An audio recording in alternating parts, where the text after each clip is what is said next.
El avance de la campaña de vacunación contra COVID-19 está haciendo que los casos nuevos de la enfermedad se concentren en la población no inmunizada, específicamente en los niños. Según los últimos datos, el 20% de los nuevos casos corresponden a menores de 15 años. Ante esta situación epidemiológica, el jueves pasado la ANEP, Administración Nacional de Educación Pública, pidió a las familias de los niños, de esos niños que se encuentren en cuarentena por ser contacto directo y tengan hermanos en otras clases, que no envíen a ninguno de ellos a los centros de enseñanza. Entonces, ¿cuán expuestos están los niños a contraer COVID-19? ¿Cómo se comporta la enfermedad en este sector de la población? ¿Es necesario vacunar urgentemente a los menores de 15? Vamos a poner al día este ángulo nuevo, entre comillas, de la emergencia sanitaria. Para eso estamos con el doctor Álvaro Galiana, pediatra e infectólogo, director del Hospital Pediátrico del Centro Hospitalario Pereira Rosell. Doctor Galiana, buen día, gracias por acompañarnos. Buenos días para usted. Un gusto. En primer lugar, la pregunta más general y después vamos entrando en detalles. ¿Cómo diría que es el panorama que se está dando en Uruguay en esta materia, niños y COVID? Bueno, estamos viviendo en este momento un momento de aumento de los casos en los niños que se infectan, en los niños que se detectan, no aumento de los casos en los niños que se internan, ni en enfermedades graves, ni nada por el estilo. Lo que hay diferente, digamos, en este momento es que estamos viviendo que muchos niños se infectan en los centros de estudio, en las escuelas, cosa que hasta ahora prácticamente no la habíamos vivido. Había habido algunos casos, pero esencialmente los niños se infectaban en sus domicilios y concurrían a clase y eventualmente allí se detectaban o había un contagio. Ahora es distinta la dinámica. Ahora se están predominantemente infectando niños menores de 12 años en las escuelas, que son lugares cerrados, donde si bien en general se usa el tapaboca, los chiquilines es difícil mantener eso del uso permanente del tapaboca, y además se asocia simultáneamente con un predominio total de la cepa delta, cepa que es más fácil de diseminar, es más fácil de contagiar a otras personas. Aparentemente no parece ser más grave en las personas que tienen la enfermedad, pero al ser más fácilmente diseminable entre los niños se está diseminando y ha cambiado el predominio de las personas que se están infectando y el tipo de infecciones y el lugar donde se infectan. Y eso es quizás lo que es preocupante, digamos.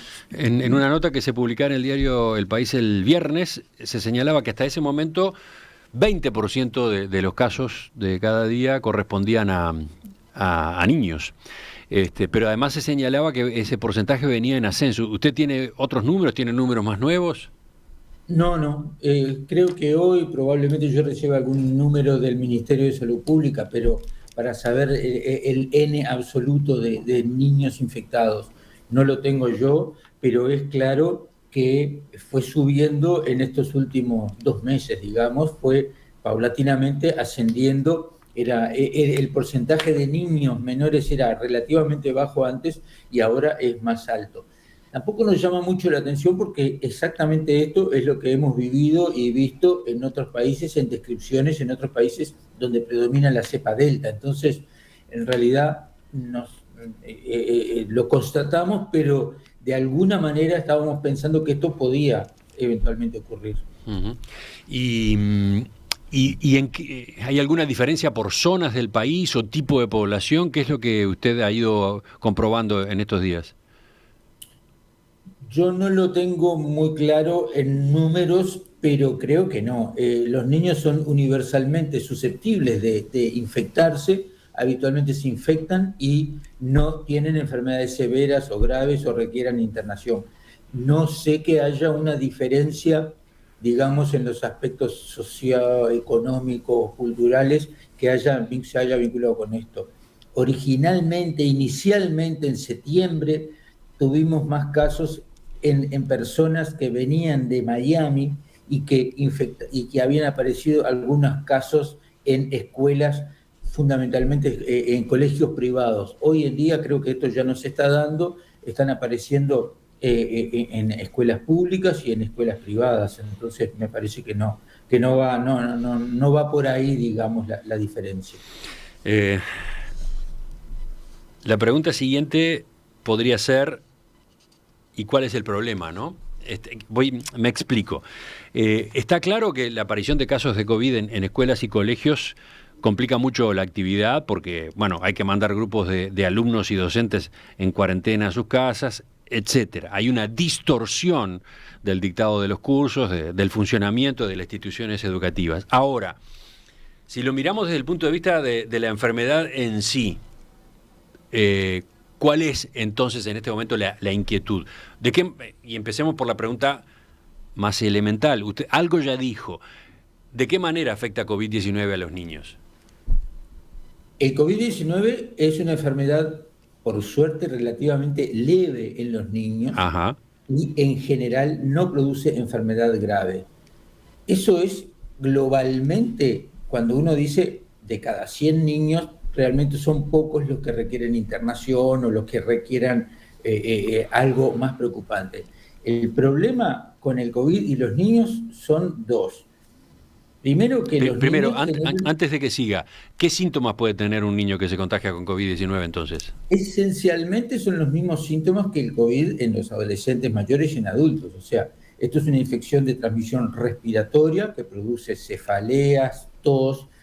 Y quizás la diferencia en general con esta nueva cepa, en particular con la cepa Delta, es que se asocia con más vómitos, náuseas, diarrea, más sintomatología digestiva. Ajá. Pero esencialmente el problema es que es un cuadro respiratorio con cefaleas, congestión y una gran eliminación viral desde el punto de vista epidemiológico. Eso es un dato muy importante. Eliminan mucha cantidad de virus estos niños y...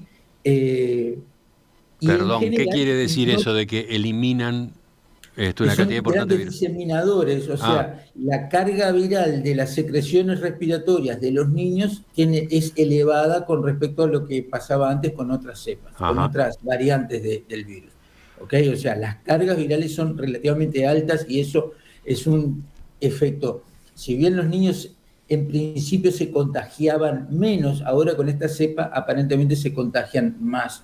Y ojo con esto de las cepas, las variaciones en las variantes, no se debe decir cepas, sino que se debe decir variantes de SARS-CoV-2, es algo con lo cual tenemos ahora y vamos a seguir teniendo eternamente, porque la capacidad de este virus de mutar y generar nuevas variantes es muy elevada, y entonces hoy estamos hablando de la Delta, hace un mes prácticamente eran casos aislados y de repente dentro de 3 meses estamos hablando de otra cepa. O sea que ojo con esto porque es bien importante.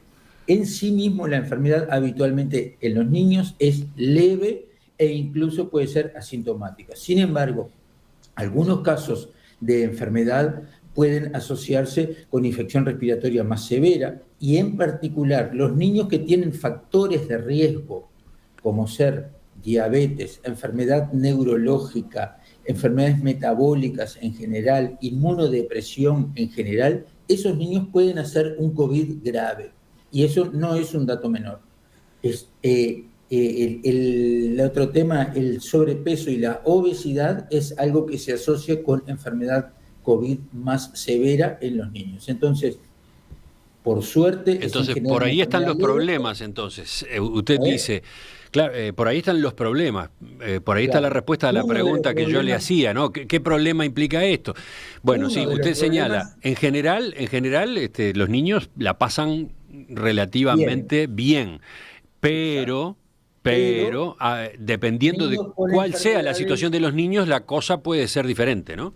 Claro, cuando la diseminación pasa a ser una diseminación muy importante, ahí cambia un poco el problema. Y cuando hablamos de porcentajes bajos de COVID que se complican, cuando son pocos los niños que se infectan, bueno, es excepcional que ocurra, pero cuando la diseminación, la contaminación viral es muy elevada entre los niños, esas excepciones pasan a ser un problema. Entonces, el COVID en sí mismo en algunos niños puede dar una enfermedad severa o eventualmente grave. En los lactantitos, en los lactantes pequeños, en los niños pequeños, y niños que consultan por fiebres y foco y que a su vez tienen otras patologías, cuando hay mucha diseminación, puede ser un verdadero problema.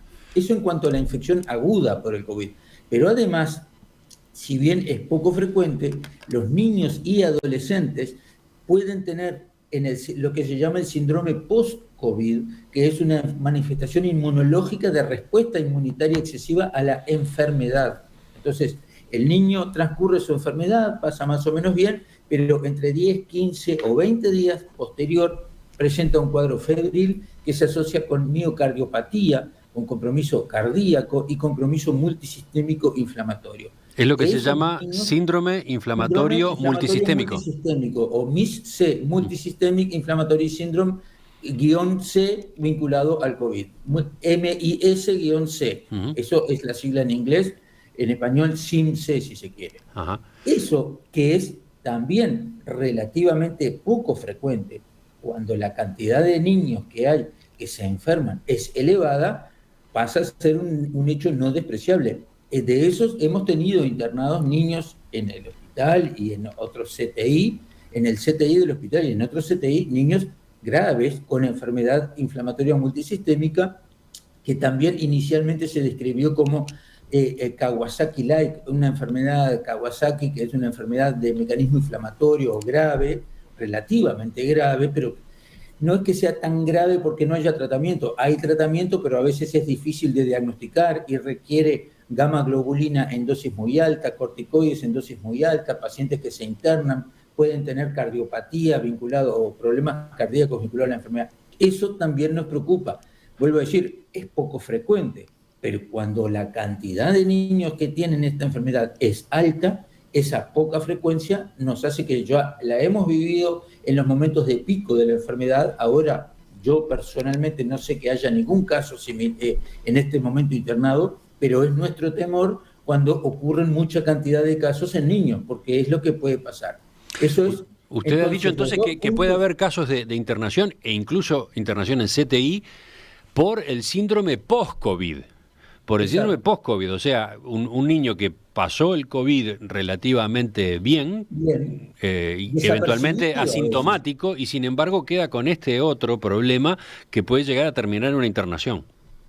Tanto que nosotros cuando lo internamos a ese niño y tiene un síndrome símil Kawasaki, lo primero que hacemos es buscarle si tiene anticuerpos para COVID, porque de repente pasó desapercibido el COVID en este niño, y ahí encontramos que tiene anticuerpos, y ahí vemos que se manifiesta todos los aspectos graves de la enfermedad. Vuelvo a decir, no es frecuente, es excepcional, pero las excepciones, cuando hay muchos casos, nos preocupan. Y antes que eso, por COVID mismo, por haber tenido diagnóstico de COVID severo, ¿también ha habido internaciones? También ha habido internaciones, porque a veces, además, se juntan y es difícil, se solapan mucho esos dos enfermedades. En la etapa aguda, a veces también aparece la respuesta inflamatoria. Entonces, a veces queda solapado el vínculo entre esto es enfermedad inflamatoria inmunológica o este es efecto agudo, porque en el COVID agudo podés tener daño respiratorio y podés tener daño cardíaco. Y a veces cuesta identificarlo, y eso se trata como sí, pero es de difícil diagnóstico. Bien. Pero también son niños que están en el CTI. Hemos tenido niños en el CTI. Hemos tenido en el CTI adolescentes con trastornos del ritmo cardíaco vinculados a la infección aguda por el COVID, claramente vinculado con la infección aguda, que han permanecido 15, 20 días internados en el CTI, gurises sanos previamente de 12, 13 años. Eso lo hemos tenido y lo hemos vivido. Bien, pero yo lo interrumpí y usted estaba desarrollando una serie de puntos, ahí está. El tercer punto, que es el otro que también preocupa, y es, dijimos, el COVID en sí mismo puede generar una enfermedad grave, poco frecuente, pero la puede generar. El post-COVID puede generar una enfermedad grave. Es poco frecuente, pero lo hemos vivido y lo hemos... Y el tercer punto de la diseminación del COVID en los niños es que no hay otra opción a los efectos de controlar los focos infecciosos que el cuarentenar, aislar cuando son positivos, hisopar inmediatamente e hisopar a los 5 a 7 días, y eso implica necesariamente suspensión de las clases presenciales. Y cuando esto se empieza a diseminar, la cantidad de niños que empiezan a suspenderse las clases, porque 2 niños que aparecen en una clase de 40 niños en un salón cerrado, obliga a que esos 40 niños tengan que permanecer hasta una semana, hasta que no se hayan hisopado el primero y el segundo hisopado en sus casas.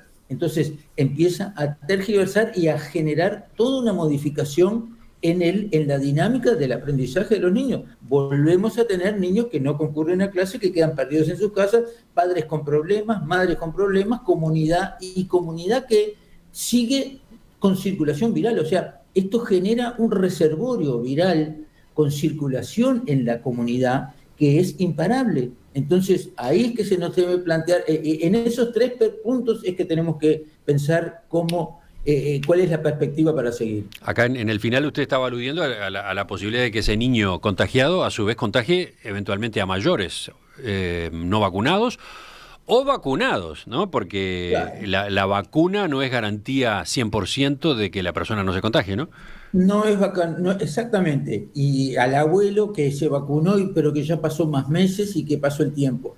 Pero aún así, yo digo, igual todo el tema familiar, yo parto de la base que están todos vacunados y que no van a tener una enfermedad grave. Pero, ¿quién está perdiendo acá? Los chiquilines.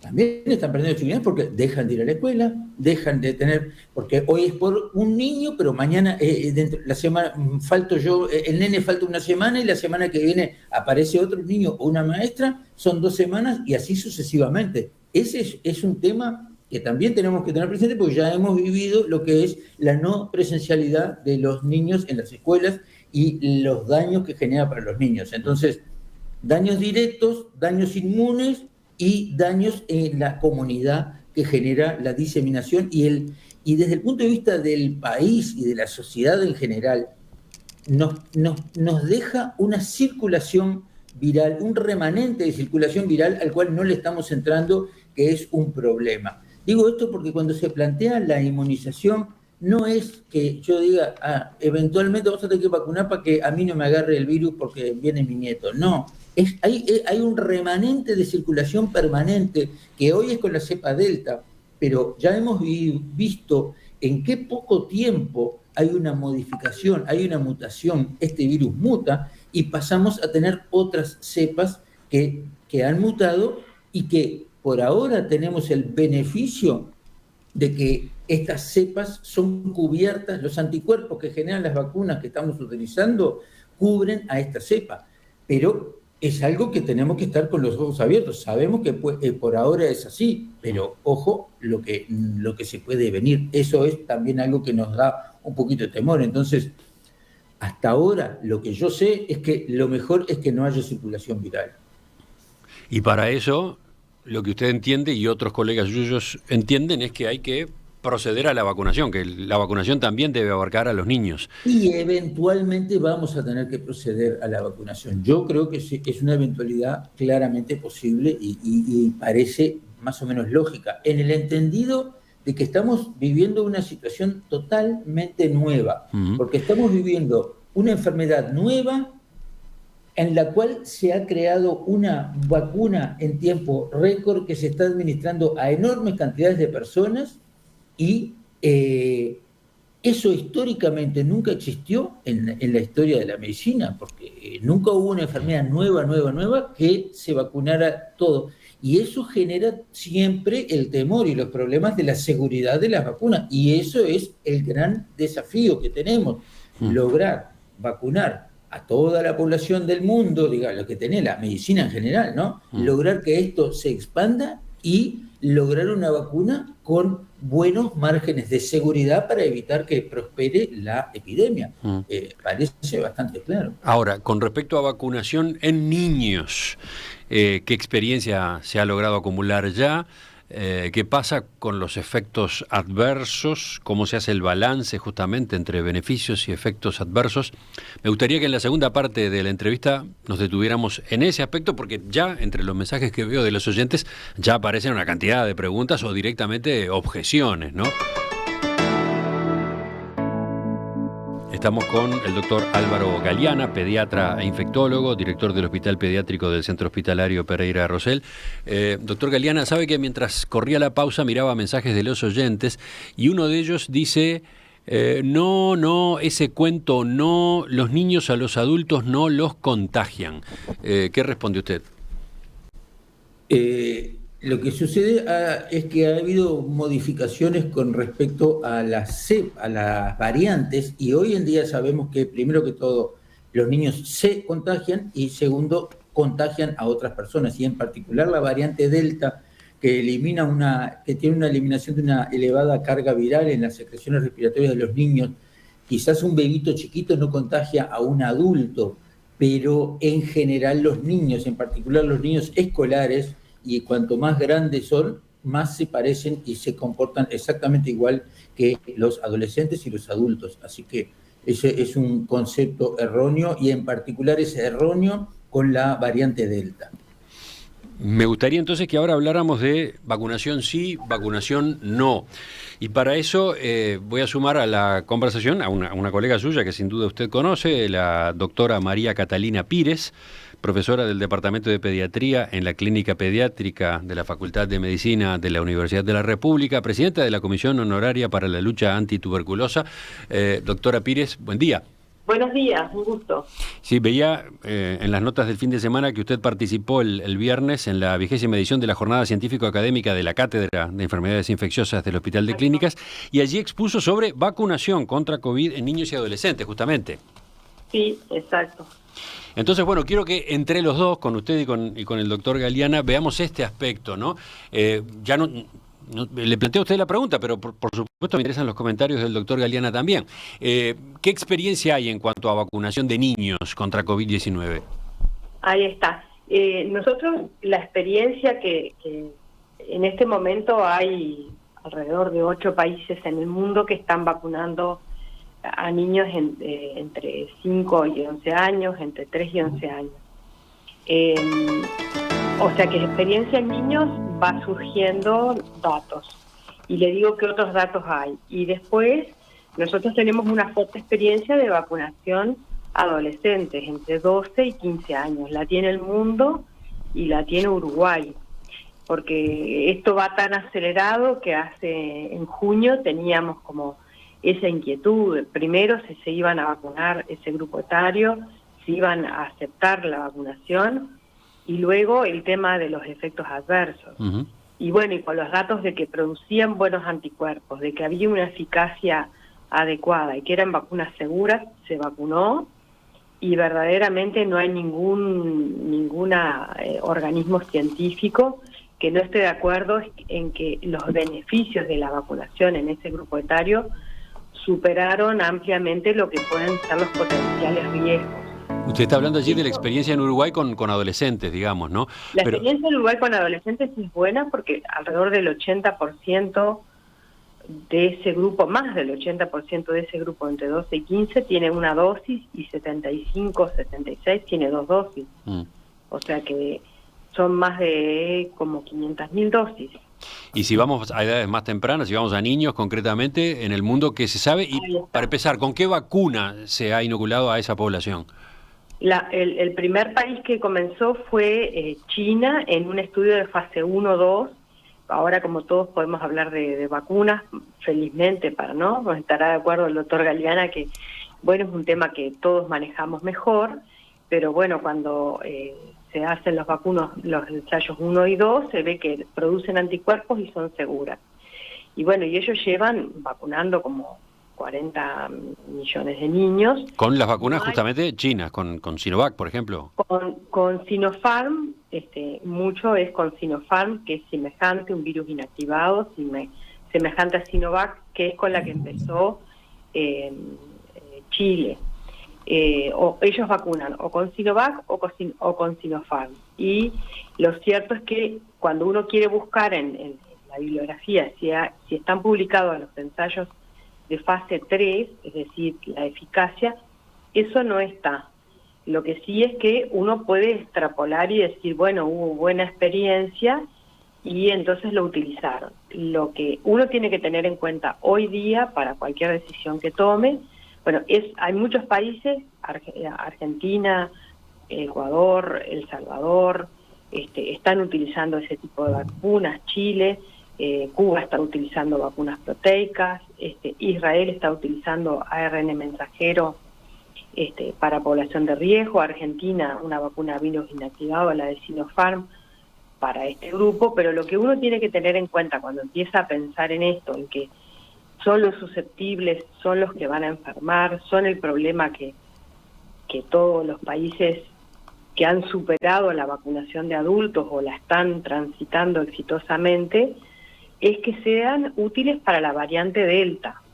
El 100% de los casos en Uruguay hoy, de los que se han estudiado a qué variante corresponden a la variante Delta. Eso el Ministerio lo va a sacar publicado, pero eso es así. Repetimos ese dato entonces, a ver, ¿cuál es? En el Instituto Pasteur, el Ministerio, junto con el Ministerio, tienen un grupo que investiga desde el punto de vista de la biología molecular a qué variantes corresponden los casos de Uruguay. Y hoy, como en otros lugares del mundo, pasó de que la cepa gamma ahora bajó y el 100% de los casos corresponden a la cepa delta. En esta situación de incidencia, que la incidencia es baja, pero tampoco el problema ha terminado. Bien, pero volviendo entonces a la experiencia con niños concretamente. Sí. Usted mencionaba la de China y ¿cuál otra más hay? China, Chile, sacarán datos. Ellos lo que nos pueden mostrar ahora, o sea, al no haber datos de eficacia de esas vacunas a virus inactivado, es qué pasó en el mundo real, es decir, cuando vacunan a las poblaciones, bueno, comparar los vacunados con no vacunados y a lo mejor en los próximos semanas, meses, saldrá información de ese tipo. De la vacuna de ARN mensajero, que hay ensayos de fase 1, de fase 2, que muestran lo mismo, que la respuesta de anticuerpos es muy buena, que son vacunas tan seguras como entre los 16 y 25 años, están haciendo estudios de fase 3, la vacuna de ARN mensajero, que son en Estados Unidos, en España, en Polonia, en Finlandia. Bueno, esos estudios van a salir en las semanas próximas, tal vez esta semana se conozcan parte de esos estudios. Bien, ¿y qué pasa en cuanto a los efectos adversos, de acuerdo a esa experiencia acotada que hoy existe? Bueno, son pocos. Los que reporta China son pocos. De Chile todavía no hay reportes de las vacunas inactivadas. Y lo de ARN mensajero, que es ese estudio de inmunogenicidad y seguridad, se muestra tan segura como en los adolescentes, digamos. Y ahí llegamos a ese punto álgido que es importante porque mucho se pone el acento sobre los efectos adversos de la vacuna. Sí, se habla, por ejemplo, de miocarditis, ¿no? Ahí está. Pero también lo hablamos cuando empezamos a vacunar el grupo de 12 años, que todos, ¿no? Hablamos mucho del tema y estudiamos mucho del tema. Pasado este tiempo y pasado varios meses, porque Estados Unidos empezó a vacunar en mayo y nosotros en junio, realmente ese no ha sido el problema. Realmente el beneficio es mayor que el riesgo. Nosotros, ¿se acuerdan que el Ministerio comunicó que hubieron 2 casos de miocarditis, que fueron adolescentes con dolor precordial y alguna palpitación, que consultaron, que evolucionaron favorablemente, como está descrito en todo el mundo? A ver. Pero estamos hablando de que cuando la doctora Alicia Fernández dio esta información, son pocos casos para los miles de dosis que se han administrado en niños, en adolescentes, 500.000 dosis, ¿no? ¿Cuántas, perdón? 500.000 dosis en adolescentes más. En 500.000 un par de casos. Y el término ese, miocarditis, asusta un poco. ¿En qué se traduce en términos prácticos? Le quiero decir, y coincidirá también el doctor Galeana, miocarditis da la infección por el virus y miocarditis da el síndrome inflamatorio multisistémico que puede ocurrir después del COVID. Entonces, nosotros decimos, la enfermedad en los niños es menos frecuente, ahora proporcionalmente es más frecuente porque hay mucho menos en adultos porque tenemos el beneficio de la vacuna. Pero cuando uno va a mirar, el virus de por sí en la enfermedad aguda o en la post-infección, que solo los niños y los adultos muy jóvenes tienen esta enfermedad nueva, que se llama SIMC, que es síndrome inflamatorio multisistémico asociado a COVID, esa es una afectación miocárdica. Sí, lo estábamos hablando hace unos minutos con el doctor Galeana. Justamente le doy la palabra de nuevo a él a propósito de... Él considera que es más riesgoso y es más probable que haya una afectación severa por la enfermedad COVID o el post-COVID que por la vacuna. Doctor Galeana. Sí, ¿qué tal? Sin duda, la enfermedad puede excepcionalmente producir una enfermedad miocárdica particularmente grave y severa. La vacuna, también por mecanismo inmunológico, puede eventualmente producir el diagnóstico de lo que llamamos miocarditis o pericarditis. Pero esta es una enfermedad leve que aparece 1 o 2 semanas después de la inmunización, no se asocia con enfermedad grave y retrocede con analgésicos de tipo ibuprofeno y retrocede rápidamente. Comparando la cantidad, cuando todos los niños son susceptibles de enfermedad y se inmuniza, es posible que haya alguno muy excepcional que produzca miocarditis inmune y que retroceda y en general ni siquiera requiere internación. Pero es más posible que cuando ese niño también susceptible no se vacunó y tenga la enfermedad, y cuando hay mucha diseminación y mucha circulación viral, la posibilidad que se infecte es más elevada, lógicamente, también ese niño puede tener la enfermedad grave vinculada a la infección aguda. De manera que la conclusión es, siempre yo prefiero la eventualidad del efecto adverso de la vacuna en cuanto a la miocarditis que la eventualidad del efecto no leve, sino grave del virus directamente vivo, produciendo la enfermedad y generando daño a nivel miocárdico. Y en frecuencia es más posible que haya problema miocárdico vinculado a la enfermedad que vinculado a la inmunización. Por eso es que en la puesta en la balanza, siempre que se administra un medicamento, cualquiera que sea, hay que poner en la balanza el beneficio y el daño eventual que pueda generar, sigue ganando el beneficio de la inmunización. De las epidemias se sale con vacunas, no se sale con otra cosa más que con vacunas, y eso no hay vuelta que darle.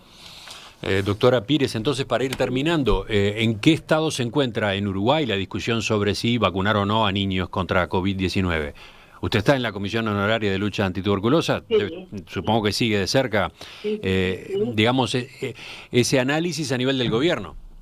Sí, claro, todas las instituciones estamos atentas a esto, porque si bien es cierto que los niños hoy en día en general se contagian de algún adulto que aún no está vacunado o está incompletamente vacunado o no tienen su refuerzo o volvió de un viaje, eso pasa, también está pasando que hay brotes en distintas, en escuela primaria, en educación secundaria, hay casos, y bueno, ¿por qué nosotros estamos pensando? Uno es por lo que estamos señalando de la potencial gravedad, porque decir siempre va a ser leve, el siempre en medicina no existe, o sea que este síndrome inflamatorio sistémico que yo les decía, bueno, algunos niños van a CTI, algunos niños son ventilados, no son tantos los casos, nosotros estamos haciendo un estudio que llevamos un poco más de 40 niños, pero es el ministerio el que tendrá después cifras finales,